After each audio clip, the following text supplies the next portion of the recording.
Something I found myself thinking about the other day is how Pain from Naruto actually holds a lot of biblical truth behind his worldview. Pain's idea of being able to understand and know people and create peace through knowing the pain that they felt is something we actually see displayed in scripture. Now obviously Nagato/Pain is a villain, and so the way he goes about these things is not exactly correct. But when you finally see his backstory, it's like, man, he kind of has a point in what he's saying. And when he finally made friends and created a group with them to combat all this hatred and violence and create peace, literally his friend who created the group died on his own blade, sacrificing himself, and he realized that this was not a world where peace was achievable. It was a sinful and fallen one. After all that pain and suffering, he arrived at the conclusion that the only way to create peace is through everyone knowing the same pain you felt. And Jesus actually mirrors this in multiple, very important ways. Scripture pretty commonly expresses that we can have faith in him through knowing that he has suffered how we have suffered. Literally, if the world has hated you, know that it's hated me first. That verse is literally talking about that. Find comfort in being persecuted because I myself, the perfect God, was persecuted, and I know what it's like. I'm not just blindly sending you out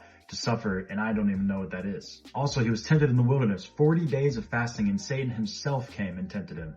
He literally was at the end of himself. I can't imagine how excruciating that must have been. And yet he proved that no matter the circumstances, no matter the temptation, you can still refrain from sinning. And the most important thing is hell. Jesus knows a punishment that we should know because he took our punishment for hell. The same pain that we're supposed to understand, he actually understood and took for us. In fact, he took the pain of all hell for everyone, all of God's wrath poured out on every single person, all at once for every sin ever created, just like that. In a moment like that, we can't even imagine how bad hell is for one person. Can you imagine all of hell for everyone all at once? He knows a pain that is beyond indescribable because he took our pain. And so we can find comfort in that and trust that he knows what he's talking about when he sends us out on mission because he suffered how we suffered and literally infinitely worse than we will ever suffer. Also, Pain was low-key a blasphemer, but when Naruto proves to him that like, hey, you don't have to inflict pain on me, I already know your pain. I'm going to use your own words against you and Jiraiya's books and stuff and show you that I actually do understand you and can bring about what you're looking for without you having to make the entire world suffer. He repents of this. I can't remember exactly what he says,